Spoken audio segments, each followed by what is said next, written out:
Right, let's go. We got all cooldowns, we got trinkets. Don't think we're going to get bloodlust, but should be able to do a lot of damage here. Got up as many targets as possible. Got the Shadow Crash going, all cooldowns, trinkets. Here we go. Can we beat the Arcane Mage? Going up, going up. 4 million? 4 million? Arcane Mage is on 5 million, okay. Still going up though. Cooldown's still going, and this is the thing with Shadow, the damage keeps going. Up to 5 million, nice. Yeah, this is legit. Archon is legit, trust me. Managed to beat the Arcane Mage, there we go.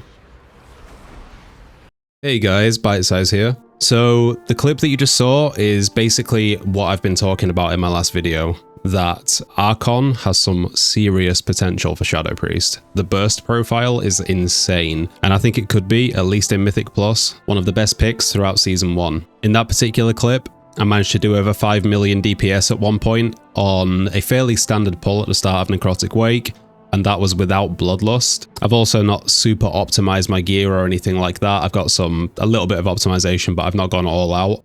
So how exactly is this possible? Well, let me give you a quick rundown. I'm not going to go through everything because I could be here all day talking about every single ability and every single talent. So I'm just going to talk about the key things here that come together to make this 2-minute window absolutely crazy for Archon Shadow Priest. So first of all, we've got Power Infusion, one of the best DPS cooldowns in the game, except with Archon, it's even better. You get a concentrated infusion talent, giving you, not the other person that you PI, but just you, an extra 10% haste when you use your Power Infusion. So that's 30% haste for 15 seconds on a 2-minute cooldown. Pretty incredible. We've got Void Eruption, which is one of my favorite cooldowns in the game. I'm so glad that Archon gets to play it instead of Dark Ascension. Does quite a lot of damage generally when we go into Void form, gives us the ability to use Void Bolt, and normally it would give us an extra 10% spell damage while we're in Void form, except with Archon and Perfected form, you get another 20% damage on top of that. So you actually get 30% more damage while you're in your Void form. So already we're talking 30% more damage every 2 minutes when we go into Void form, and 30% more haste for 15 seconds every 2 minutes from Power Infusion.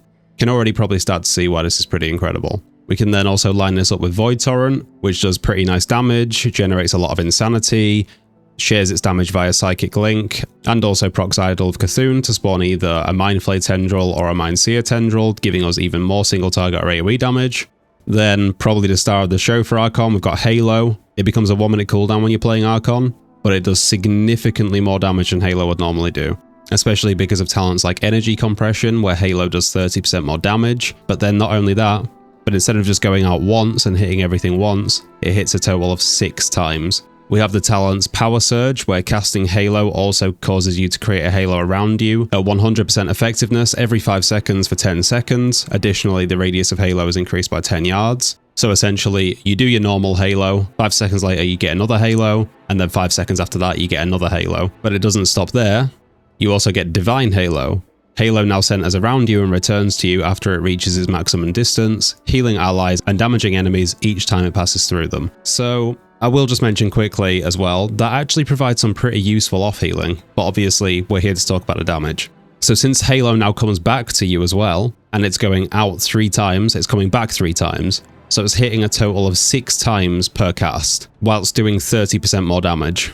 Not only that, but then you add in the fact that enemies damaged by your Halo take 2% increased damage from you for 8 seconds, stacking up to 5 times. So as your Halo is going out and in, enemies are taking even more damage from you, going up to a total of 10% more damage. We also have Manifested Power, creating a Halo grants Surge of Insanity, so a Mind Flay Insanity proc, or a Mind Spike Insanity proc, combined with Empowered Surges, which increase the damage done by Mind Flay Insanity or Mind Spike Insanity by 60%. Mind Flay Insanity is already doing a lot of damage, even if you're playing as Void Weaver, but then you add in this extra 60% damage. The amount of damage that Mind Flay Insanity is doing for Archon is absolutely incredible. But then we also have Psychic Link, so 30% of our direct damage is being spread to all other targets with our Vampiric Touch on them. So the amount of damage this is doing in AoE is absolutely huge. All the while, through our Devouring Plagues and our Mind Flay Insanities, we're doing some absolutely crazy priority target damage.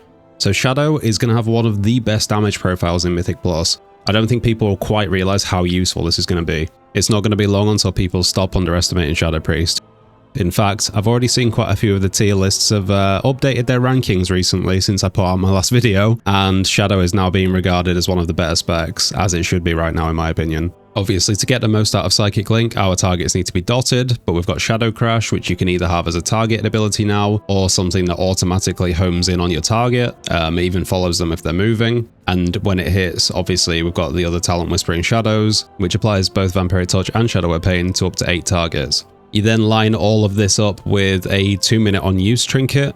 So the trinket in the clip that I showed at the start of this video, I'm using Signet of the Priory. It's one of the new trinkets coming in one of the new dungeons in the War Within. It's got Flat Intellect as a stat, and then an on use on a 2-minute cooldown, which gives you a huge amount of your highest secondary stat for 20 seconds, and also gives your party some of that secondary stat as well. I have no idea if this is the best trinket. I'm not a simulation crafter in that kind of way. I've not really done much research, but as an educated guess, this is going to be one of the best trinkets for Archon Shadow Priest. It just lines up so perfectly with this loading everything into a huge 2-minute burst window, which we can do with all of these different powerful cooldowns. And then for your other trinket, which if it procs during this 2-minute window with all of these other things that I've mentioned, even better. In the clip, I'm using Unbound Changeling. Again, there's probably better options. I'm sure when the game actually comes out and I'm simming my character and things like that, I'll optimize it a little bit better.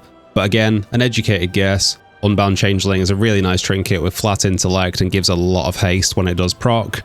I'm sure it'll be a pretty good trinket throughout the expansion. But as you can see guys, when you bring all of this together, we're talking about one of the most potent 2-minute damage windows in the game, in my opinion. There's just so much that we can front load, and our usual powerful cooldowns like Void Eruption and Power Infusion are even better because of Archon. I honestly think that having this incredible 2-minute damage window as our damage profile, combined with the fact that through Devouring Plague and these hugely juiced up Mind Flay Insanity procs, we're going to have some of the best priority target damage in the game as well. Shadow is looking incredible for Mythic Plus. Honestly guys, I think it's time we all stop sleeping on Shadow Priest. It's got the potential to be a serious contender for one of the best DPS specs in the game. I'd love to hear your thoughts in the comments. Thank you so much for watching, and I'm hopeful that I can get a full run of a +10 on the beta out to you guys pretty soon. If you like the video, please like and subscribe. I've been getting a lot of likes and subs recently, which has meant the world to me.